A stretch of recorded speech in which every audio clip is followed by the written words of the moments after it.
Ah, yes, the Atari VCS, or as some of you may know it better, the Atari 2600. The venerable console of 1977.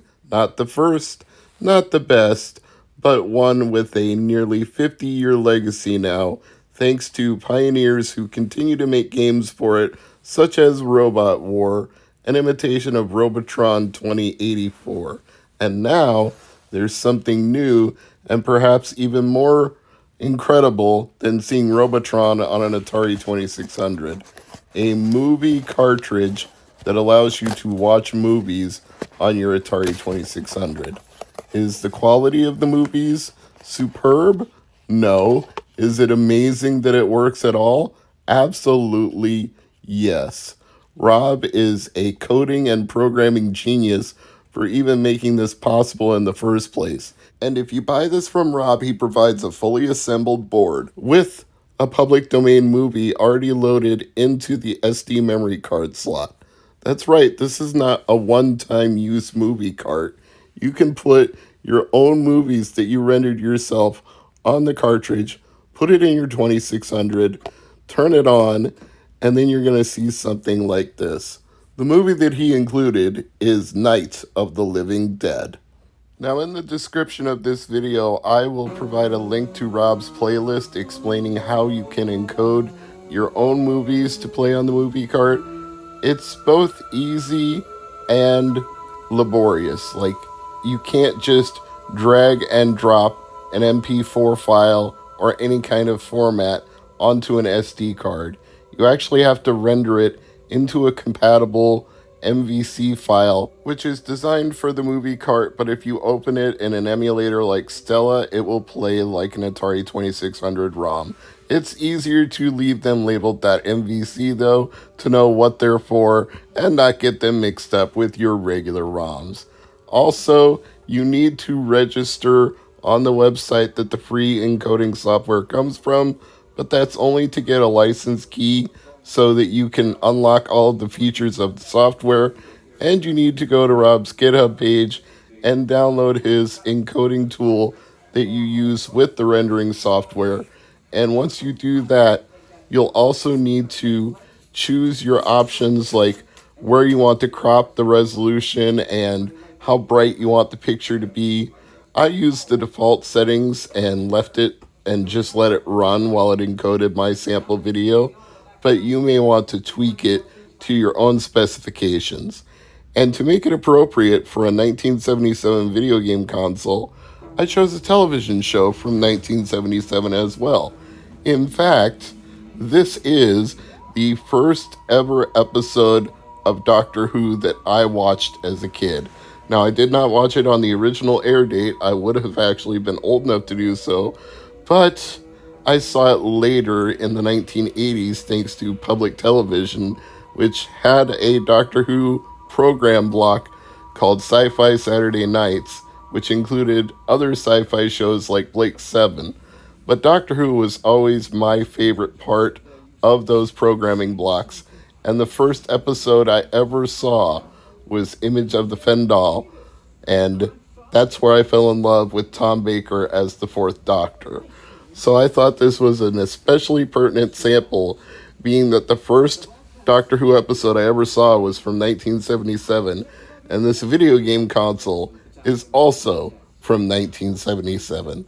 They are well suited to go with each other. Going back to our public domain sample, though, there's a few more things that I'd like to note. First of all, if you're going to encode an entire hour or 2 hour long movie, this is an analog process, meaning for every second you watch, it's every second that's encoded. If you have 2 hours of a movie, you're going to be spending 2 hours encoding it. And that's not including the fact that you might have to rip it with a tool like Handbrake beforehand. If you have the source file already, that's not a problem. If you have to rip it from a DVD or a tape, that's obviously going to be another layer of complexity to add to this project. So, be advised, time is a consideration when you're doing this. But at least the software works on both Intel Macs and Silicon Macs as well as Windows PCs. So You can encode your files for the MovieCart with pretty much any computer other than perhaps a Linux operating system. I don't think Rob knows of any software for that. I don't know if any software for that exists, but if it does, perhaps someone will link to it in the future here in the comments section of this video. And as for the video quality, I think you've already figured out that an Atari 2600 or VCS, whatever you want to call it, is not meant to do what this is doing. It has a very limited number of sprites and missiles in its code, and this is abusing the hell out of that. And the term that I think fits that best is called racing the beam. If you've watched any videos about coding for an Atari 2600, you know that every second, every clock cycle is precious based on the limited amount of power that the Atari VCS has. So to pull this off, you're having multiple lines of code being read off the screen, rendering it as fast as they can on the screen, and then doing more processing power off the screen, which is why you're never going to get a full screen display. It has to be cropped like this, and even in that cropped format, you're using alternating pixels to make the colors appear in ways that the VCS was not ever designed to do, because missiles and sprites don't necessarily work like this. They are objects that move across a static field, not full motion videos. So you're tricking the console into displaying a movie. But what I find really remarkable about this is not the video picture quality, it's that it works at all and that it actually sounds really good. Whatever encoding Rob came up with for the audio comes out of the 2600 way better than I would have ever believed possible.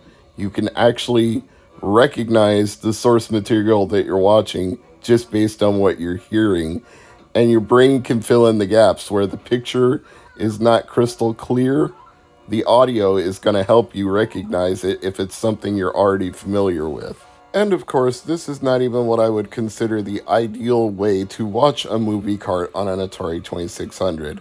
I'm taking this ridiculousness to the extreme by upscaling the Atari through the RetroTink 4K, but a 4K television and an upscaled Atari 2600 doesn't really result in the ideal picture. You would probably get better results watching this on a cathode ray tube television or a PVM monitor with your Atari 2600 plugged directly into it and not upscaled in any way.